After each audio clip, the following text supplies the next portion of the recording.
Təəssüflər olsun, heç bir yerlik yoxdur. Biz torpaq ala bilmədik. Biz hələ Suraxanidə bizə o torpaqların ayrılmasını gözləyirik. Qarabağ klubunun büdcəsi var, mənim büdcəm var şəxsən. O Suraxanın sərəncamı bizə verilsə, uzun müddətli bizə arenda verilsə, mən sizə qoşuluram ki, bu bizim üçün çox önəmlidir.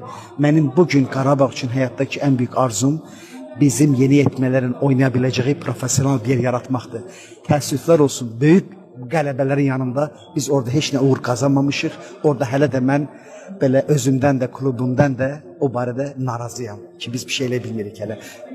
Özünüzdən də bəs bu barədə nəsə bir təklif falan gəldikmi ondan sonra yox? Xeyr, təəssüflər olsun, heç bir təklif gəlməyib. Baxmayaraq ki, biz təklif vermişik ki, biz oraya investisiya hazırıq. Orada təzə bir cavanlarımız üçün imkanı yaratmağa hazırıq. İnvestisiya planları təqdim, yəni eləməyə də hazırıq. Təəssüflər olsun, heç bir xəbər yoxdur hələlik. Biz də gözləyirik.